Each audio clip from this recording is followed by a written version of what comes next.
حقیقت درون و واقعیت بیرون، انعکاس خود برتر در آینه جهان. دنیای درون جایی فراتر از هر قید و محدودیت، یک قلمرو بی پایان از سکوت و آگاهی که در اون خود برتر همچون نوری بی زوال می درخشه. این حقیقت ناب و بکر منبع بی پایانی از آرامشه که هیچ چیزی قادر نیست اون رو مخدوش کنه. در این فضای زلال و بیمرز خود برتر نه فقط حضور داره، بلکه همچون شاهدی آگاه تمام ابعاد وجود شما رو در آغوش خودش میگیره. حقیقت درون همون جریانی است که از عمق وجود سرچشمه میگیره و تمام هستی رو معنا میبخشه. این جریان زنده و پویاست، نوری که در سکوت میتابه و مسیری روشن برای شما فراهم میکنه. اینجا جاییه که شما به ذات اصلیتون متصل میشید، جایی که درک میکنید حقیقت وجودی شما چیزی فراتر از افکار پراکنده یا احساسات زود گذره. حقیقت درون همون آینه خالصی هست که تصویر بی نقصی از خود برتر رو به شما نشون میده. در مقابل این قلمرو درونی اما دنیای بیرونی قرار داره، جهانی که بازتابی از آنچه در درون میگذره رو به شما نشون میده. دنیای بیرون چیزی نیست به جز یک انعکاس از حقیقت درونی شما، مثل یک آینه که در واقعیت‌های ملموس و قابل مشاهده نمایان میشه. اگه دنیای درون زلال و هماهنگ باشه، دنیای بیرون هم تصویری روشن و متوازن از این هماهنگی رو به شما نشون خواهد داد. هر چیزی که در این دنیا میبینید، چه خوشایند و چه ناخوشایند، ریشه در باورها و احساسات و انرژی هایی داره که درون خودتون حمل میکنید. اگه دنیای بیرون مانند آینه‌ای تصویری آشفته و پر از تضاد رو بازتاب میده، باید بدونید که این آشفتگی در حقیقت از درون شما نشأت گرفته. اما اگر واقعیت بیرونی هماهنگ و زیبا هست، بدونید که این زیبایی محصول حقیقتی هست که در درون شما جاریه. حقیقت درون و واقعیت بیرون دو روی یک سکه هستند. یکی بذریه که کاشته میشه و دیگری درختیه که ثمر میده. درک این پیوند عمیق شما رو قادر میکنه که نه فقط واقعیت بیرونی رو درک بکنین، بلکه در دنیای درون بازنگری کنید و در سکوت و آرامش اون غوطه ور بشید. حقیقت درون جایی که خود برتر سخن میگه. حقیقت چیزی فراتر از افکار و احساسات روزمره است. این حقیقت صدای آرام و قدرتمندیه که در سکوت عمیق روح به گوش میرسه. در لحظاتی که به خودمون باز میگردیم و در درون خودمون غوطه ور میشیم، حقیقت درون همان نوری میشه که مسیر رو برای ما روشن میکنه. خود برتر در عمیق ترین لایه های وجود شما جای داره. این خود نه قضاوت میکنه و نه محکوم. اون صرفاً یک نظاره‌گر محض، آگاه و روشن. هر بار که به حقیقت درون خودت نزدیک میشی، صدای خود برترت رو بهتر میشنوی و به آرامشی دست پیدا میکنی که هیچ چیزی در دنیای بیرون قادر به فراهم کردن اون نیست. واقعیت بیرون آینه ای از حقیقت درون. دنیای بیرون مثل یک آینه عمل میکنه که حقیقت درونی شما رو بازتاب میده. هر چیزی که در دنیای بیرون میبینید یا تجربه میکنید انعکاسی از انرژی ها، باورها و احساساتی هست که در درون خود شما جریان داره. اگه دنیای درونتون آرام و هماهنگ باشه، واقعیت بیرونی هم همون آرامش و هماهنگی رو منعکس میکنه. اما اگر درون پر از تضاد، ترس ها یا آشفتگی ها باشه، این وضعیت به همون شکل در جهان بیرونی نمایان پیدا میکنه.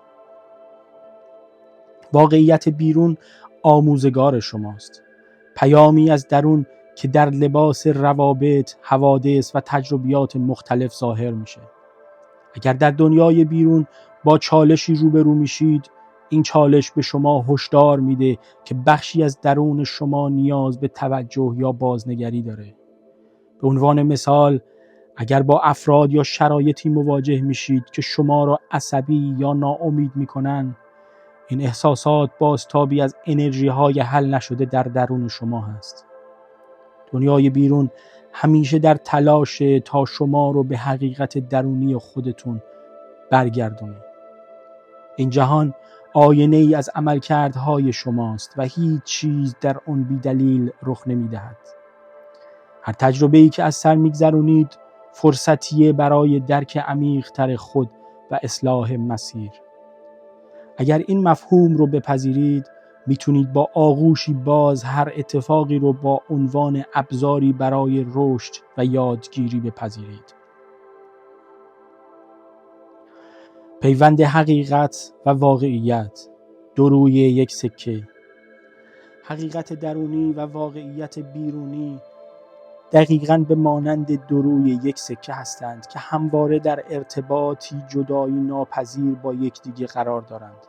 همونطور که دنیای بیرونی نمیتونه چیزی فراتر از آنچه که در درون شماست رو نشون بده، حقیقت درون هم بدون بازتاب در جهان بیرون معنای کامل خودش رو از دست میده. این دوتا مکمل یکدیگه هستند. درک این رابطه به من و شما اجازه میده تا تعادل بین درون و بیرون رو پیدا بکنیم. دنیای بیرونی با تمام جلوه‌هاش در نهایت پیامی از حقیقت درونیه. اگه درونمون روشن و شفاف باشه، جهان بیرون هم همچون آینه ای زلال این شفافیت رو نشون خواهد داد. اما اگر درون پر از ترس و شک و تردید و تیرگی باشه، این تیرگی به همون شکل در واقعیت بیرونی نمایان پیدا خواهد کرد. تعادل میان حقیقت و واقعیت پیامی از خود برتر شما همیشه در تلاش تا هماهنگی میان حقیقت درون و بیرون رو برقرار بکنه. اگر این دو در تعادل باشند، زندگی به آرامشی عمیق و رضایتی بی پایان تبدیل میشه. اما اگر میان این دو تضادی وجود داشته باشه، نشانه ها و هشدارهایی در جهان بیرون ظاهر میشند. این نشونه ها میتونن به شکل تجربیات ناخوشایند، روابط پرتنش یا حتی احساس عدم رضایت از زندگی باشند. اگر این پیام ها رو درک کنیم، کلید بازگشت به هماهنگی رو در درون خودمون پیدا کردیم. کلید خودشناسی. زمانی که این نشانه ها رو به عنوان دعوتی برای نگاه به درون در نظر بگیریم، میتونیم مسیر زندگیمون رو به درستی تنظیم کنیم. همونطور که اعداد تکراری یا معکوس پیام‌هایی از خود برتر هستند، هر رویداد بیرونی هم به عنوان نوعی راهنما برای اصلاح درونی هست. در مورد اعداد بعداً صحبت خواهیم کرد. همونطور که گفتیم، دنیای بیرون یک آینه است که به شما کمک میکنه حقیقت درون خودتون رو بهتر بشناسید. اگر این آینه تصویری ناآرام یا کدر رو نشون میده، این فرصتی هست تا به درون خودمون بازگردیم و ناهماهنگی ها رو اصلاح کنیم. اگر تصویری روشن و زیبا رو منعکس میکنه، این بازتاب نشانی از هماهنگی و آرامشی از درونه. به همین ترتیب زندگی تبدیل به یک سفر عمیق به درون میشه. اگر بدونیم که به کدوم مسیر داریم میریم، اگر چشمامون رو واز کنیم و دنیای بیرون رو با دقت بیشتری نگاه کنیم. هر آن چیزی که در بیرون میبینیم به شما درباره وضعیت درونیتون اطلاع میده. این درک به شما اجازه میده که آگاهانه تر زندگی کنید، مسئولیت کارهاتون رو بپذیرید و در آخر راهی بین دنیای درون و واقعیت بیرون پیدا کنید. با ما همراه باشید تا ویدیوهای بعدی عمیق تر در مورد حقیقت درون و واقعیت بیرون صحبت کنیم.